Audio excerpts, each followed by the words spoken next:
Hello students, welcome to commerce मेरी जान। Student, यदि आप प्रिपरेशन कर रहे हैं टीआरए जेआरए की, तो ये वीडियो आपके लिए बहुत ही यूजफुल रहने वाला है। इस वीडियो में हम बात करेंगे कि सीईटी की एक्सपेक्टेड कट ऑफ कितनी रह सकती है। हम ऐसा क्यों कह रहे हैं कि इस बार टीआरए जेआरए बनना आसान रहेगा। टीआरए जेआरए बनने के लिए क्या मिस्टेक्स आपको नहीं करनी है, कॉमर्स स्टूडेंट को अब क्या स्ट्रेटेजी फॉलो करनी चाहिए, नॉन कॉमर्स स्टूडेंट को क्या करना है, और यदि सीईटी का एग्जाम आपका खराब गया है तो आप क्या कर सकते हैं, इनके बारे में हम बात करने वाले हैं। सबसे पहले हम बात करते हैं कि सीईटी की एक्सपेक्टेड कट ऑफ कितनी जा सकती है। उससे पहले मैं आपको बताता हूं कि कट ऑफ कैलकुलेट करने का बेस क्या होता है, एक्सपेक्टेड कट ऑफ कैसे निकाली जाती है। तो स्टूडेंट, तीन तरीके होते हैं एक्सपेक्टेड कट ऑफ निकालने के। पहला तरीका जो लोग फॉलो करते हैं कि पिछली बार पेपर हुआ है, पिछली बार जो कट ऑफ गई थी उसके अंदर 2% जोड़ देते हैं या 2% माइनस कर देते हैं, तो बिल्कुल ही बेकार तरीका है और कोई भी इसका स्ट्रॉन्ग बेसिस नहीं होता। दूसरा तरीका होता है जो स्टूडेंट्स एग्जाम देकर के आते हैं उनके जितने मार्क्स बन रहे होते हैं उससे 2% कम बता देते हैं। यदि आपके 60% बन रहे हैं तो लोग कहेंगे 58% कट ऑफ जाएगी, 50% बन रहे हैं तो कहेंगे 48% कट ऑफ जाएगी। तीसरा जो तरीका हम फॉलो करते हैं, हम क्या करते हैं, हमारे जो स्टूडेंट्स हैं कनेक्टेड उनसे हम बातचीत करते हैं, रिव्यू लेते हैं कि उनके कितने बन रहे हैं, कैटेगरी वाइज देखते हैं स्टूडेंट्स का। हमें पता होता है कि कौन स्टूडेंट सिंसियर है, कौन कमज़ोर है, तो उसके बेसिस पर हम एक आइडिया लगाने की कोशिश करते हैं। बाकी बिल्कुल एग्जैक्ट कट ऑफ तो आपको पता है नहीं पता चल सकती। तो हमारे अकॉर्डिंग जो सीईटी की कट ऑफ है वो 50% से 55% के बीच में रह सकती है। तो मेरे कहने का मतलब ये है, यदि आपके मार्क्स लगभग 45% या उससे भी कम बन रहे हैं तो ज़रूर खतरा है, और यदि आपके मार्क्स 50% के लगभग बन रहे हैं, थोड़ा बहुत ऊपर नीचे और हो सकता है, तो 50% के लगभग बन रहे हैं, 49% बन रहे हैं, 52, 53, 54, 55 बन रहे हैं तो बहुत अच्छी बात है, और 55% से भी ज़्यादा बन रहे हैं, 58%, 60%, तो बहुत ही अच्छी बात है। तो कहने का मतलब, अब जो इस वीडियो को देख रहे हैं वो दो प्रकार के स्टूडेंट्स हैं। एक वो जिनका हम ये मान सकते हैं कि सीईटी क्लियर हो रहे हैं इस कट ऑफ के बेसिस पर, दूसरे वो कैंडिडेट्स जिनका सीईटी क्लियर नहीं हो रहा है इस एक्सपेक्टेड कट ऑफ के बेसिस पर। ऐसा केवल हम मान रहे हैं, हो सकता है कि कट ऑफ कम चली जाए, जो अभी मान रहे हैं कि नहीं क्लियर होगा उसका भी क्लियर हो जाए, तो ऊपर नीचे हो सकता है। एक बार हम इन दो कैटेगरी में डिवाइड कर रहे हैं। तो पहले हम बात करेंगे उन स्टूडेंट्स के बारे में जिनका सीईटी क्लियर हो रहा है इस एक्सपेक्टेड कट ऑफ के बेसिस पर, और लास्ट में हम उन स्टूडेंट के लिए भी बात करेंगे जिनका सीईटी का पेपर खराब हो गया है। तो देखिए, मैं मान करके चल रहा हूँ कि सीईटी का पेपर आपका हो रहा है स्टूडेंट, हम शुरुआत से बोल रहे हैं यदि आपने 2-2.5 महीने प्रिपरेशन करके एग्जाम दिया है तो सीईटी आपका क्लियर हो जाएगा, घबराने की ज़रूरत नहीं है। पेपर देख करके आपको ऐसा ही लगेगा कि क्लियर नहीं होगा, लेकिन यकीन मानिए सीईटी आपका क्लियर हो जाएगा। हम ये क्यों बोल रहे हैं कि टीआरए जेआरए बनना इस बार बाकी सालों के बजाय आसान रहेगा, तो स्टूडेंट जीवन में जो कुछ भी होता है वो यकीन मानिए अच्छे के लिए होता है। आप टीआरए जेआरए का एग्जाम देंगे तो उसमें पेपर 1 भी आएगा और पेपर 2 भी आएगा।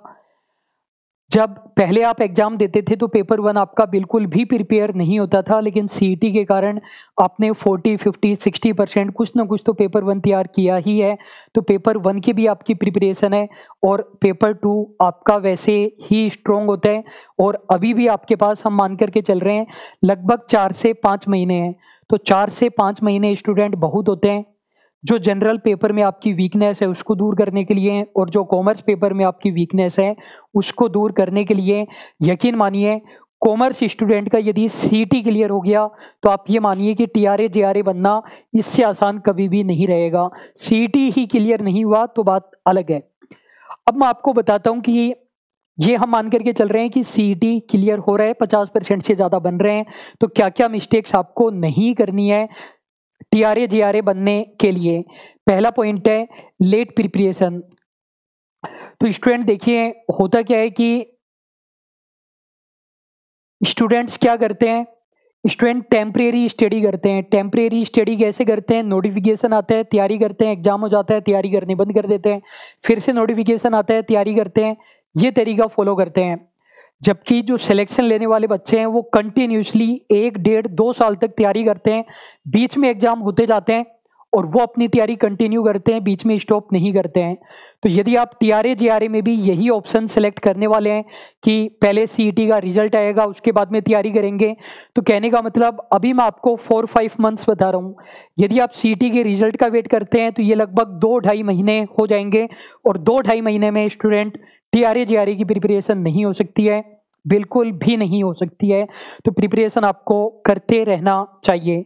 अब कुछ कहेंगे कि सर हमें श्योर नहीं है सीईटी क्लियर होगा या नहीं होगा, तो आप ऐसा कीजिए, जो रूल्स हैं उनको छोड़ करके बाकी के सब्जेक्ट्स पढ़ सकते हैं कि अकाउंटेंसी, इकोनॉमिक्स, ऑडिटिंग, ये सब्जेक्ट्स आप पढ़ सकते हैं, ये बाकी के कोर्स में भी आपके काम में आ जाएंगे। अगली मिस्टेक है बुक्स। तो देखिए बुक्स के बारे में मैं क्या कहना चाहता हूं कि बुक्स आपको कैसी लेनी चाहिए। बुक्स यदि या तो आप बीकॉम एमकॉम की बुक से पढ़ लीजिए, दूसरा ऑप्शन है सीएस की बुक से पढ़ लीजिए, तीसरा सबसे बेस्ट ऑप्शन बता रहा हूं मैं बुक्स का, आप उन टीचर की बुक से पढ़िए जो एक्चुअल में पढ़ा रहे हैं। क्या कह रहा हूं मैं? आप उन टीचर की बुक्स या नोट से पढ़िए जो एट प्रेजेंट टीआरए जीआरए की तैयारी करवा रहे हैं। तो जितने भी टीचर, जितने भी इंस्टीट्यूट तैयारी करवा रहे हैं वो नोट्स तो प्रोवाइड कराते ही हैं, उन्हीं नोट से आप पढ़िए। अगर आप कोई मार्केट से कंपटीशन एग्जाम के लिए स्पेशल बुक लेकर के आ रहे हैं, नाम बताने में मुझे कोई शर्म नहीं है, च्यवन जैसी बुक अगर आप लेकर के आ रहे हैं, च्यवन प्रकाशन की, तो बिल्कुल घटिया बुक है। चाहे किसी को अच्छा लगे या बुरा लगे, बेस्ट यही रहेगा, जिन टीचर से आप पढ़ रहे हैं उन टीचर के नोट्स, उन टीचर की बुक से आप पढ़ लीजिए, कहीं से भी आप कर सकते हैं जो भी आपको अच्छा लगे। इस बार हम भी कोशिश कर रहे हैं, जो स्टूडेंट कोर्स परचेज नहीं कर सकते हैं उन्हें हार्ड कॉपी में नोट्स या बुक्स अवेलेबल करा दिए जाएं। 4 सब्जेक्ट हमने तैयार कर लिए हैं, 2 सब्जेक्ट हम और तैयार करेंगे। मैं आपसे 2 चीज़ों का फेवर चाहता हूं। एक तो आप कमेंट बॉक्स में अपनी कट ऑफ, अपने मार्क्स जरूर बताएं कि सीईटी में आपके कितने मार्क्स बन रहे हैं, और ईमानदारी से बताएं, बिल्कुल करेक्ट बताएं। दूसरी बात, इस बात पर भी आप अपनी ओपिनियन दें कि हमें बुक्स लेकर के आनी चाहिए या नहीं लेकर के आनी चाहिए, ये 2 मैं चाहता हूँ। तो 2 मिस्टेक्स मैंने आपको बताई जो आपको नहीं करनी है। तीसरा पॉइंट मैं आपको बताता हूँ, बहुत सारे स्टूडेंट क्या करते हैं, न्यूमेरिकल्स नहीं करते हैं, अकाउंट्स वगैरह की वो सोचते हैं कि केवल थ्योरी कर लेंगे उनसे तैयारी हो जाएगी, उनसे क्वेश्चन हो जाएंगे। तो स्टूडेंट न्यूमेरिकल आपको करने ही करने हैं, केवल थ्योरी से काम नहीं चलेगा, न्यूमेरिकल्स आपको जरूर से स्टूडेंट करने हैं। अगला इंपॉर्टेंट पॉइंट मैं आपको बता रहा हूँ ऑफलाइन कोचिंग के बारे में। तो स्टूडेंट देखो क्या होता है कि टीआरए जीआरए का कोर्स बहुत ज़्यादा बड़ा है, तो यदि आपने पहले ही ऑफलाइन कोचिंग ले ली है तो बहुत बढ़िया है। अब अगर आप ऑफलाइन कोचिंग लेना चाहते हैं तो बहुत बड़ी मिस्टेक करेंगे। देखिए जो टीचर या कोचिंग इंस्टीट्यूट होते हैं, अगर आप हमसे 1 महीने पहले भी पूछेंगे कि सर कोर्स हो जाएगा क्या, तो हम बोलेंगे कोर्स हो जाएगा बेटा। लेकिन अगर मैं आपको बिल्कुल फेयर तरीके से बताऊं तो ये कोर्स लगभग 6 मंथ का कोर्स होता है। जब हम आराम से फुल कैपेसिटी के साथ पढ़ाते हैं तो लगभग 6 मंथ का कोर्स होता है। और यदि आप ऑफलाइन कोचिंग लेते हैं तो टीचर या तो आपको जल्दीबाजी में करा करके पहले फ्री कर देगा या फिर एग्जाम तक खींचेगा, तो आप खुद नहीं पढ़ पाएंगे। अगर आप ऑनलाइन कोचिंग लेते हैं तो आप अपनी स्पीड के अकॉर्डिंग पढ़ सकते हैं, बार बार आप रिवीजन कर सकते हैं। स्टूडेंट अगला इंपॉर्टेंट पॉइंट है कंसिस्टेंसी। देखिए आप क्या बार बार डिस्टर्ब होंगे कि सीईटी क्लियर होगा या नहीं होगा, टीआरए जीआरए बनेंगे या नहीं बनेंगे। आपको आंख बंद करके कंसिस्टेंटली डेली 5-6 घंटे स्टूडेंट पढ़ना पड़ेगा। तो क्या क्या पॉइंट्स मैंने आपको बताए कि लेट प्रिपरेशन स्टार्ट नहीं करनी है, 2 ही चीज़ें हैं, या तो करनी है या नहीं करनी है तो अभी से करनी है। दूसरी बात, बुक्स के लिए मैंने बताया जो टीचर एट प्रेजेंट टीआरए जीआरए की तैयारी करवा रहे हैं उनके नोट्स, उनकी बुक से पढ़ते हैं तो वो बेस्ट होता है, क्योंकि वो पढ़ाते हैं उनसे, तो उनको पता होता है कि मिस्टेक नहीं करनी है। जो केवल बुक छापते हैं वो कुछ भी उसमें डाल सकते हैं। न्यूमेरिकल क्वेश्चन बिल्कुल आएंगे, तो उन पर आपको फोकस करना है। ऑफलाइन कोचिंग के लिए मैंने बताया, अगर आपको ऑफलाइन लेनी थी तो आपको पहले लेनी चाहिए थी। अब अगर ऑफलाइन लेते हैं तो बिल्कुल रिस्क रहेगी, कंसिस्टेंटली तैयारी करनी है। और एक और इम्पोर्टेंट बात आपको बताता हूँ अमेंडमेंट्स के बारे में। तो देखिए अमेंडमेंट्स के बारे में आप खास चीजें सुनिए। पहली बात तो जो रूल्स है आरएसआर और जीएफएआर, उनमें ज्यादा अमेंडमेंट्स नहीं है, उनमें ज्यादा अमेंडमेंट्स नहीं है। अमेंडमेंट्स किस में है? ऑडिट में बहुत ज्यादा अमेंडमेंट्स है, सारे ऐसे रिवाइज हो गए हैं। कंपनीज एक्ट में भी चेंजेज है, इसी के साथ अकाउंट्स में भी कुछ चेंजेज है, कुछ लीगल प्रोविजंस के रिगार्डिंग, तो उन अमेंडमेंट्स का ध्यान रखना है।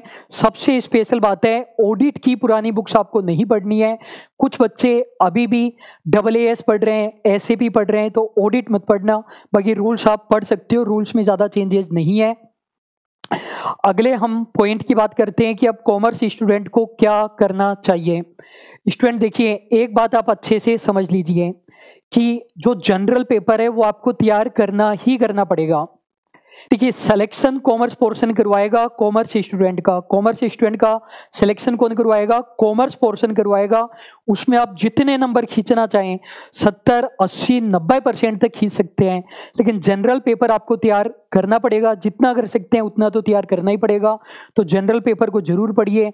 जनरल पेपर में राजस्थान जीके बहुत ज़्यादा इंपॉर्टेंट है, तो साथ साथ आप पढ़ते जाइए, सभी एग्जाम में आपके काम में आएगा। तो ये मत सोचिए सीटी क्लियर नहीं हुआ तो क्या करेंगे, सभी में काम में आएगा। तो आप बिल्कुल जनरल पेपर भी पढ़िए, और कॉमर्स पोर्शन ही सिलेक्शन करवाएगा, तो कॉमर्स पोर्शन को तो बिल्कुल स्ट्रॉन्ग कर लीजिए। यदि सीईटी के बारे में संशय है तो अभी रूल्स मत पढ़िए, ऑडिट अकाउंट्स ये जरूर पढ़ लीजिए। नॉन कॉमर्स स्टूडेंट का जीके पोर्शन बिल्कुल स्ट्रॉन्ग है, और नॉन कॉमर्स स्टूडेंट का सिलेक्शन करवाएगा जो उनका नॉन कॉमर्स पोर्शन है वही करवाएगा।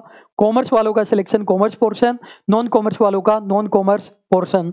जो नॉन कॉमर्स स्टूडेंट हैं उनके लिए जो अकाउंटेंसी है वो डिफिकल्ट रहेगी। जो बाकी के सब्जेक्ट है business study, rules, economics, audit वो कर सकते हैं। तो यदि आप नॉन कॉमर्स स्टूडेंट हैं तो इन सब्जेक्ट की बिल्कुल आप तैयारी कर सकते हैं, इनमें मार्क्स खींच सकते हैं।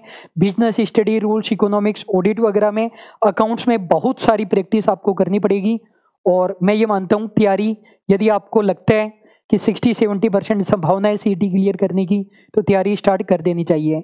अब हम बात करते हैं उन स्टूडेंट के बारे में जिन्हें बिल्कुल लग रहा है कि सीईटी का एग्जाम खराब हो गया है, अब हमें क्या करना चाहिए।